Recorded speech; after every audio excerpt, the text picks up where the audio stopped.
Assalamualaikum warahmatullahi wabarakatuh. Perkenalkan, nama saya Zalia. Saya adalah guru bahasa Indonesia di SMK Negeri 1 Plakat Tinggi Kabupaten Musi Banyuasin, Sumatera Selatan. Sekaligus saya sebagai mahasiswa PPG dalam jabatan Angkatan 1 gelombang kedua di LPTK Universitas PGRI Palembang. Pada kesempatan kali ini, saya akan mempraktikkan PPL aksi kedua di sekolah saya dengan materi menganalisis struktur dan kebahasaan teks eksplanasi dengan model PBL atau Problem Based Learning. Selamat menyaksikan.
Assalamualaikum warahmatullahi wabarakatuh.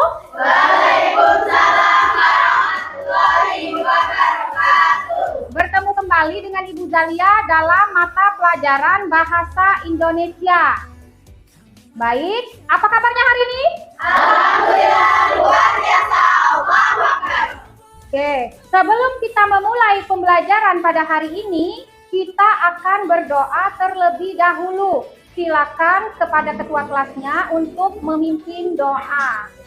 Teman-teman, sebelum kita melakukan pembelajaran pada pagi hari ini, kami kita membaca doa. Berdoa mulai.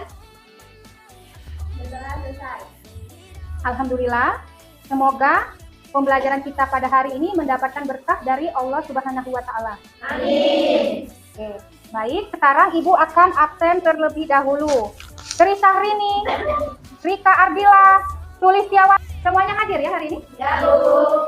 Baik, sebelum kita memulai pembelajaran, Ibu ada sedikit kata-kata motivasi untuk kalian pada hari ini. Lakukanlah kebaikan sekecil apapun itu, karena kita tidak pernah tahu kebaikan apa yang akan membawa kita ke surganya Allah. Maka teruslah berbuat baik dimanapun dan kapanpun kalian berada. Belajar seperti kalian ini juga termasuk ke dalam ibadah. Oke. Sekarang Ibu ada pretest terlebih dahulu. Silakan kalian jawab pretest ini. Baik, waktunya habis. Silakan dikumpulkan pretestnya. Nah, sekarang Ibu akan bertanya terlebih dahulu. Apakah masih ada yang ingat pembelajaran kita pada minggu yang kemarin tentang apa? Tentang pengertian teks eksplanasi. Iya, pengertian teks eksplanasi.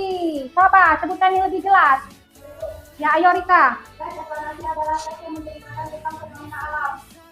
Ada lagi yang ingin menambahkan? Saya, Bu. Ya, Tentang fungsi teks itu sendiri adalah menjelaskan tentang fenomena alam yang terjadi di masyarakat. ya, menjelaskan fenomena alam yang terjadi di masyarakat. Masih ada lagi yang ingin menambahkan? Ya, Yohana. Tentang jenis-jenis teks eksplanasi, tentang fenomena alam, sosial, dan budaya. Ya, baik. Berarti kalian semuanya sudah mengingat ya pembelajaran kita pada minggu yang kemarin. Alhamdulillah ya, masih ingat. Nah, untuk hari ini kita akan menganalisis struktur dan kebahasaan teks eksplanasi. Kompetensi dasar kita menganalisis struktur dan kebahasaan teks eksplanasi. Indikator pencapaian kompetensi kita apa? Yang pertama? Ya, baik. Yang kedua? Ya, yang ketiga? Dan yang terakhir? Ya, bagus. Sekarang tujuan pembelajaran kita apa? Melalui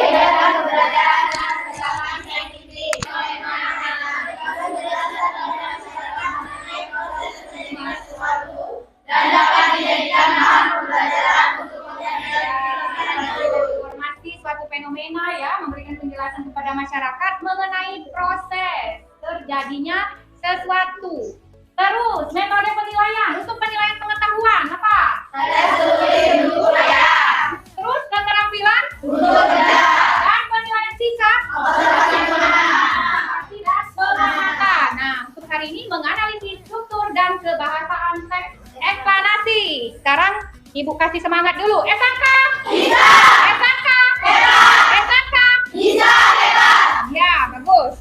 Nah, sekarang ada video pembelajaran dari Ibu. Ya, baik ya. Kalian tadi sudah menonton video tentang gempa? Ya. Nah, sekarang kita akan menanggapi tayangan video tadi. Apa? Ada yang mau menanggapinya? Ya, ayo Jessa. Kalau dikaitkan dengan teks eksplanasi, apakah termasuk video teks eksplanasi fenomena alam? Iya, ada pertanyaan dari temannya. Ada yang bisa menjawab? Ya. Saya mendengar dari saudara Katarina. Ya, benar. Terus kalau kita kaitkan dengan identifikasi fenomena, ada yang bisa menjawab? Saya Bu, Ya, ayo. yang termasuk identifikasi fenomenanya, informasi resmi dari BMKG menyebut lokasi gempa pada 6 fisika bentukan lintas selatan dan 1,5 untuk timur, tepatnya 10 km dari Jawa Barat. Ya, bagus. Kalau dikaitkan dengan unsur kebahasaannya, apa? Kalau dikaitkan, yuk, Rika, yuk. Kerusakan yang terjadi karena gempa banyak cuma di desa yang seperti Mansur. Ya, benar ya. Nah, itu untuk konjungsi kausalitas. Ibu ada video pembelajaran materi teks eksplanasi. Silakan kalian ini simak video ini. Kalau ada yang ingin ditanyakan, silakan tanyakan kepada Ibu ya. Kalian simak dulu videonya. Bu, Ya. jadi Bu, untuk struktur dan kebahasaannya tadi ada 3 ya Bu? Iya, struktur dan kebahasaannya ada 3. Yang pertama apa? Identifikasi fenomena. Terus yang kedua? Yang ketiga? Nah, untuk unsur kebahasaannya ada apa saja? Ya, terus? Ya, dan? Ya, keterangan waktu contohnya apa? 5-7 hari. Oke, baik. Baik, sekarang Ibu akan membagi kalian ke dalam beberapa kelompok. Di sini ada kelompok nama-nama pengarang Indonesia ya. Putu Wijaya. Mana kelompok Putu Wijaya? Taufik Ismail sama Sutarji. Nah, ini ada LKPD-nya. LKPD, silakan kalian jawab LKPD tersebut. Baca ya lama-lama dalam mengerjakan LKPD. Terus dijawab, nanti dipresentasikan ke depan kelas. Ibu kasih waktu kalian 20 menit untuk menjawab. Dari sekarang ya. Nah, teman-teman, sekarang kita akan mengidentifikasi teks eksplanasi tentang gempa Aceh ini. Saya akan membacakan pada paragraf pertama dulu ya. Gempa dahsyat pernah terjadi di Aceh 26 Desember 2004 pada pukul 17.58 waktu Indonesia Barat. Pusat gempa terletak di sebelah barat Aceh dengan kedalaman 10 km. Bencana ini merupakan gempa bumi terdahsyat dalam kurun waktu 40 tahun terakhir. Dampak kerusakan meliputi Aceh, Sumatera Utara, pantai barat semenanjung Malaysia, Thailand, pantai timur India, Sri Lanka, bahkan sampai pantai timur Afrika. Menurut kalian, apa isi dari paragraf pertama ini? Apa isi dari paragraf pertama?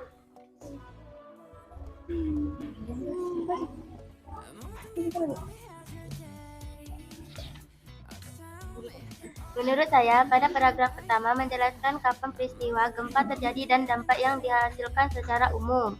Tapi kalau menurut saya, paragraf pertama ini berisi tentang identifikasi fenomena karena di paragraf pertama ini menjelaskan tentang fenomena alam yang akan kita bahas kali ini yaitu gempa bumi.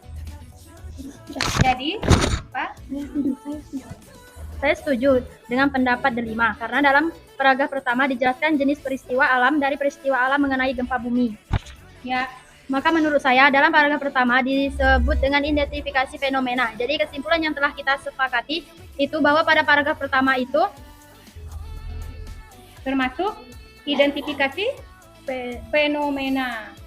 Ya, jadi di sini ya di paragraf ini termasuk identifikasi fenomena. Karena apa? Karena dia masih bersifat umum ya, gitu. Setuju? Setuju. Ya. Waktu mengerjakannya sudah habis. Ya? Jangan siap-siap dulu. Sekarang kalian punya untuk mempresentasikan hasil kerja kelompoknya ke depan. Silakan kelompok yang ingin mempresentasikan hasilnya ke depan. Bu. Ya, ayo. Assalamualaikum warahmatullahi wabarakatuh. Waalaikumsalam warahmatullahi wabarakatuh. Perkenalkan, nama saya Ana Sofian Nusinta dari kelompok Putu Wijaya akan memaparkan hasil dari kerja kelompok kami.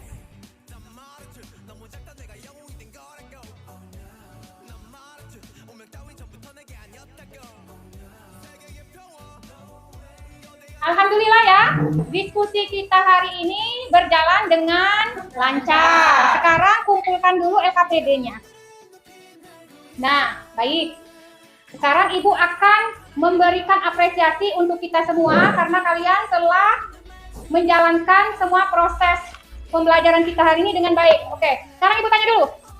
Kira-kira siapa, kelompok mana yang paling aktif? Ayo. Putu Wijaya. Oke, kita kasih tepuk tangan dulu.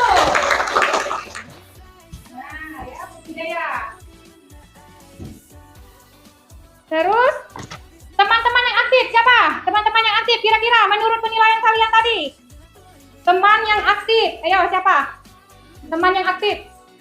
Jatuh kepada Ana. Ya, kasih tepuk tangan dulu.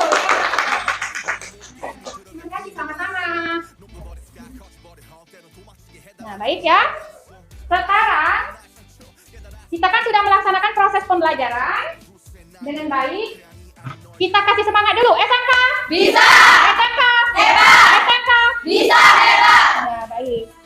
Nah, baik. Sekarang Ibu akan bertanya dulu, bagaimana proses kalian tadi dalam menganalisis struktur dan kebahasaan teks eksplanasi? Ayo. Ya, ayo Rika. Membaca dengan cermat teks yang akan dianalisis.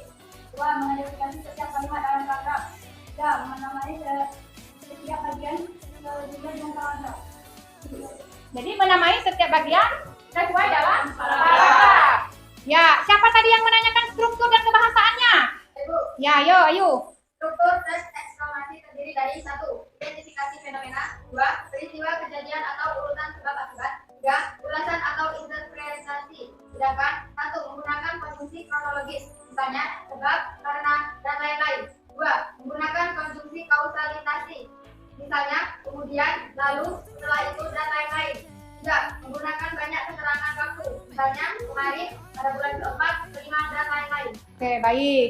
Nah, sekarang Ibu akan tanya kesan-pesan kalian selama pembelajaran hari ini. Silakan. Bu, Ya, ayo Ana. menurut saya pembelajaran hari ini sangat mengasihkan dan bermanfaat. Saya jadi mengetahui peristiwa alam, sebab akibat, dan cara menghadapinya. Setuju tidak teman-teman? Oke, baik, bagus ya.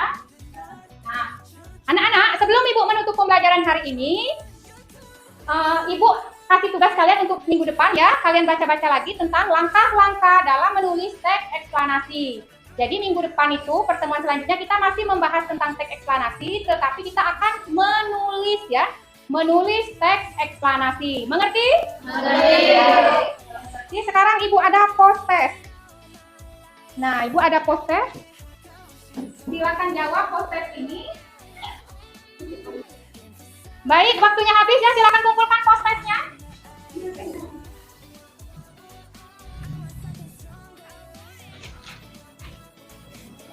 Baik, pembelajaran kita hari ini sudah selesai ya.